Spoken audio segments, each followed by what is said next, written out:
Hi, also what I wanted us to look at today was literary theory. I'm sorry I can't be with you today. Unforeseen circumstances, I being spewed on the way to school, kind of prevented that. But we've taken some time to sort of think about literary theories and how they affect things. And I just want to take time now to make sure that it's really clear. So what is literary theory? Basically, what we're going to be doing is if you imagine a pair of glasses, you put glasses on and they physically change the way you see things. If they're too strong, they might make things wavy. If they're too weak, you won't have clear vision. If they're the right strength, they change things and they make things look crisp and clear. Each set of lens that you try makes things look different. And that's essentially the same with literary theory as well. Every lens that you use to look at a text makes the text look different. What we see or what we find in a text is determined by how we see. So we're going to be learning lots of different ways to see. We'll look at how feminists see.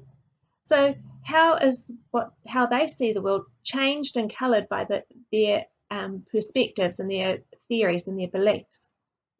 We'll look at things like historical criticism. How is our reading of a text changed by the way that we are looking at it now? And how was it meant to be perceived by people in that time? So we'll look at a bit of history as well. So we're looking at lots of different types of lenses. It's going to take us the whole year. So don't be worried if it still is a bit strange at the moment, because as we start to dig into this more, you'll start to uncover new things and you'll start to be able to make sense of it. Today, what I would like you to do is I'd like you to explore feminism. I'd like you to consider the different ways that feminists believe or the different things that feminists believe. And I'd like you to practice that by having a go at rewriting a fairy tale. On your Google Classroom, I've put for you Snow White and the Seven Dwarfs, and I've broken it down.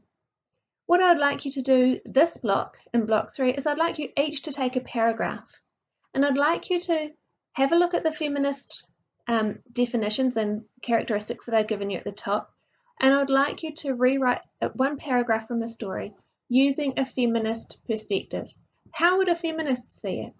If a feminist is somebody who looks at the world through feminist glasses, and you put your feminist glasses on, how do you think the story would change? I've given you some prompt questions as well. I'm just going to open the document to the side for myself to remind me. So, for example, Snow White and the Seven Dwarfs, if you look at paragraph 1, you might consider how a feminist would change the characters. You might consider how a feminist might change the setting. You might consider how a feminist might change the objects. So a few different things that you can consider. Obviously, to be able to do that, you need to be able to understand what feminism is and what their beliefs are. At the top of that doc, I've given you a definition of feminism as the advocacy of women's rights on the ground of the equality of the sexes. And I've given you what a feminist critic, the definition that we had of a feminist critic that we had last Thursday.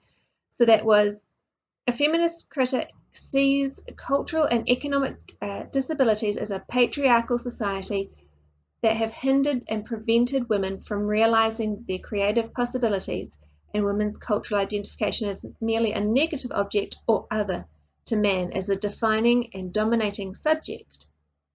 There are several assumptions and concepts held in common by most feminist critics.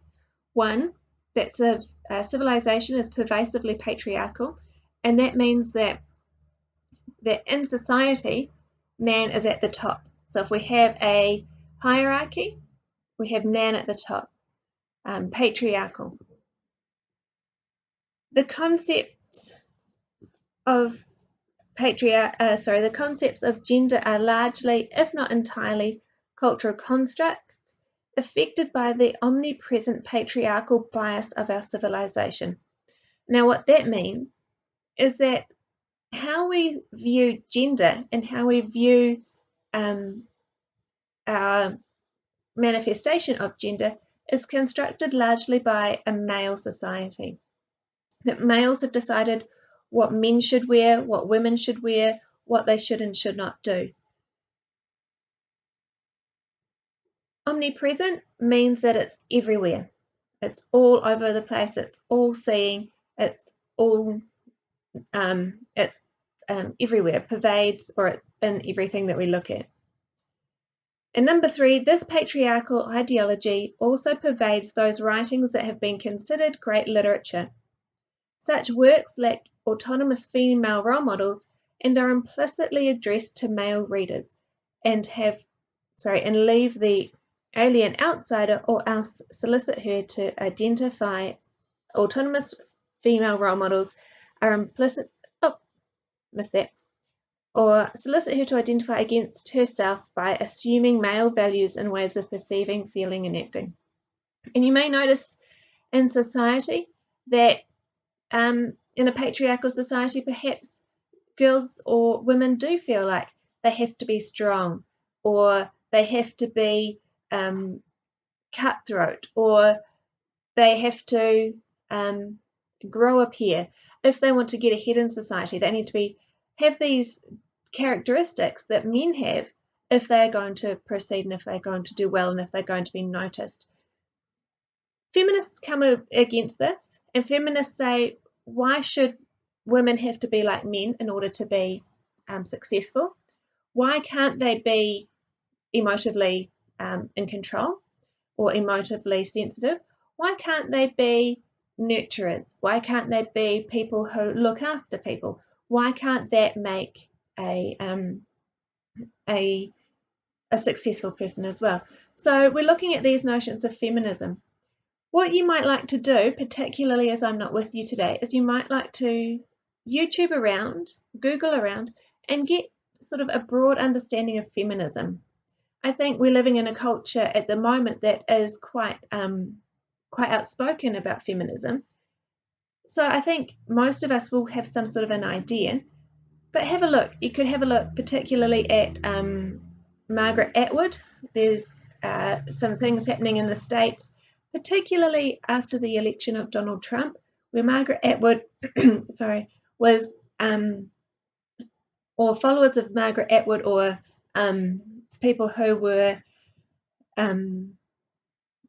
who liked Margaret Atwood, were protesting in marches and things to do with feminist rights and women's rights, and protesting against some of the things that Donald Trump allegedly has said and has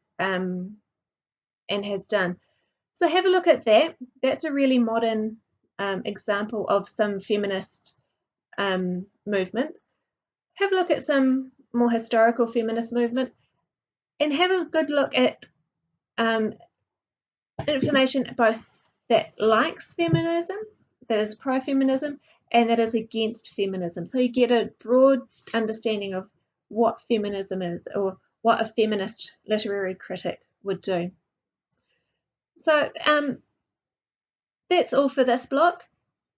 If you have any questions, I will try to be on my emails as much as possible.